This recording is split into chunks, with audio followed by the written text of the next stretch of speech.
বন্ধুরা, good morning. Welcome back to my channel মিস সাইন। তোমরা সবাই কেমন আছো? আশা করছি সবাই ভালো আছো, সুস্থ আছো। আজকে একটা নিউ ডে নিউ ব্লগ যাচ্ছে। আর এইদিকে দেখো আমার বিছানা টিছানা সব কিন্তু পড়ে আছে। তারপর বিছানা টিছানা গুছালাম, সেগুলো আর শেয়ার করতে পারিনি। তারপর মাম পড়তে বসে গেছে। আর আমি দেখো এদিকে কিন্তু আজকে কিন্তু সানডে, এই ব্লগটা কিন্তু অনেক দিন পর দিচ্ছি, ঠিক আছে। তারপরে এই যে টামগুলো পরিষ্কার করেছি, এগুলো আমাদের জলের ডাম, কারণ আমাদের সাপ্লাই কল তো রোজ জল ভরাতে হয়। ডামটা লেতরা হয়েছিল, পরিষ্কার করলাম। তারপর বাসন টাসন ধোয়া শেষ। আমি স্ট্যান্ড গেছিলো বাজারে, তো বাজার থেকে কী কী আনলো দেখো, ছোটো মাছ এনেছে অনেক দিন পর, আর বড় কাতলা মাছ এনেছে, যেহেতু মাম ছোটো মাছ বেশি মানে ভালো করে খেতে পারে না, তো ওর জন্য বড় মাছ সবার জন্য এনেছে, ওর জন্য না। তারপরে যে সবজি, যেগুলো আমাদের সপ্তাহে সবজি লাগে আর কি, তো পুরো সপ্তাহটা তো আর বাজার করতে পারে না, তো ওর তো সময় পায় না, সানডেটাতেই সময় পায়। আর আজকাল জানো তো সানডেতেও সময় পায় না, তো সকাল সকাল গিয়ে বাজার করে এনেছে। আর অনেক সবজি এনেছে, যেরকম ভেন্ডি, তারপর বটবটি, তারপর একটা চাল কুমড়ো এনেছে, টমেটো এনেছে, মূলা, তারপর এনেছে এটা কী বলে কুন্দুলি, তারপর এনেছে লেবু, বেগুন টেগুন, অনেক কিছু এনেছে, মরিচ টরিচ। তো যাই হোক, তারপরে না আমি সেই সবজিগুলো সব গুছিয়ে ফ্রিজে রেখে দিয়েছিলাম, যেহেতু আমাদের পুরো সপ্তাহে যেতে হবে, আর সবজিগুলো বাইরে রাখলে তো পচে যাবে, তাই ভালো করে ঢুকিয়ে মানে ফ্রিজে সুন্দর করে গুছিয়ে রেখে দিলাম। তারপর চলে এসেছি আমি রান্নার সবজি টবজি কাটাকুটি করতে। কাটাকুটি করা হয়ে গেছে। তারপর দেখো আমি চলে গেছিলাম ঘর মুছতে। ঘর মোছার থেকে এসে ডাল বসিয়ে দিই, মানে ডালটা বসিয়ে আমি ঘর মুছতে গেছিলাম। তারপর এসে দেখি ডালটা আমার হয়ে গেছে, আর বাকি কাজকর্মগুলো তো আছে, সেগুলোও করছিলাম। তো এসে দেখি ডালটা হয়ে গেছে। তারপরে এই যে ডালটা সোমবার দিন নামিয়ে দিলাম ধনেপাতা টাতা দিয়ে। আর এইদিকে দেখো মাছ বানাবো, তার জন্য সব পেঁয়াজ টমেটো মরিচ সব রেডি করে নিয়েছি। আর ধনেপাতা, তোমাদের এই ধনেপাতাটা কার কার ভালো লাগে অবশ্যই কমেন্টে জানিও তো। আমার কিন্তু এই বিলাতি ধনেপাতাটা না খুব ভালো লাগে, জানো তো।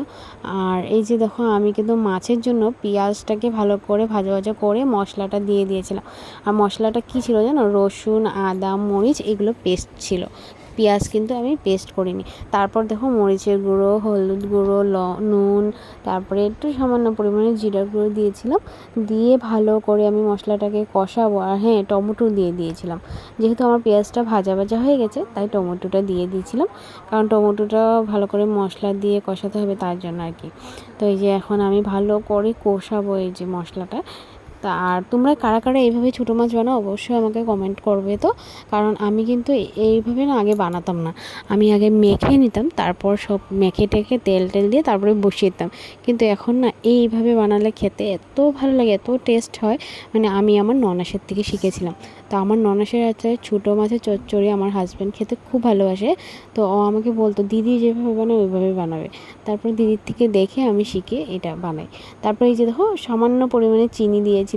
যে কোনো সবজিতেই না চিনিটা, মানে যে কোনো তরকারি বানাও না কেন, ওই যে চিনিটা একটু যদি সামান্য পরিমাণে দেওয়া হয় টেস্টটা ভালো লাগে, মানে জানি না কেন ভালো লাগে আর কি।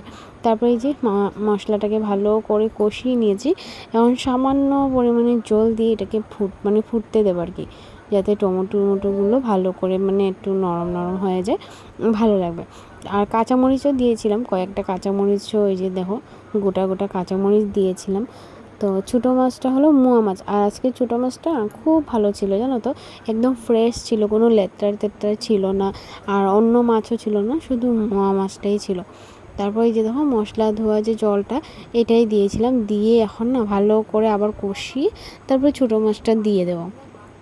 তো এই যে দেখো মশলা কষানো হয়ে গেছে, আমি ছোটো মাছটা দিয়ে দিলাম।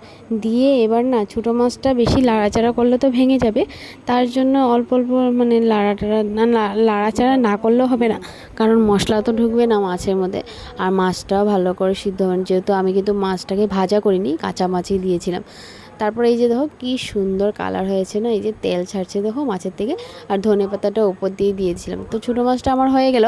তারপরে আমি বসিয়ে দিয়েছিলাম মাছের তেল, আর মাছের তেল অনেকটাই ছিল, তো বেগুন আর বেশি করে পেঁয়াজ মরিচ রসুন দিয়ে ভাজা ভাজা করেছি। তো আজকে কি কি বানালাম দেখো, ডাল বানিয়েছি পাতলা করে মসুর ডাল ধনেপাতা টাতা দিয়ে, যে ধনেপাতাটা আমার খুব ভালো লাগে খেতে। তারপর ছিল মাছের তেল বেগুন দিয়ে, এইদিকে ছিল ছোটো মাছের চচ্চড়ি আর বড় মাছের চচ্চড়ি। তো বড় মাছটা তোমাদেরকে আর দেখালাম না বানানোটা, তো রোজ এইভাবেই বানাই, পেঁয়াজ একটু সামান্য পরিমাণে শস্য দিয়েছিলাম। তো যাই হোক, তরকারিটা আমার রেডি।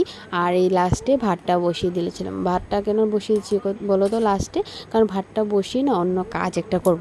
তো এই যে দেখো ভাতটা বসিয়ে আমি চলে আসলাম আমার একটু স্কিনটা কেয়ার করতে। তো যেহেতু আমাদের এত গরম পড়েছে না, আর কাজের মাঝে দিয়ে এগুলো না সময়ই পাই না। তো আজকে রান্নাঘরে অনেক কিছু দেখো, 4-5 পদ রাঁধতেও তো অনেক সময় লাগে। আর আমার যেহেতু একটা চুলাতে আমি রান্না করি, তো তার জন্য অনেক সময় লাগে। আর আমার গালগুলো এসে দেখি কি পুরো লাল টমেটোর মতন হয়ে আছে। তো ভাবলাম আজকে একটু স্কিনে একটু আইস লাগাই।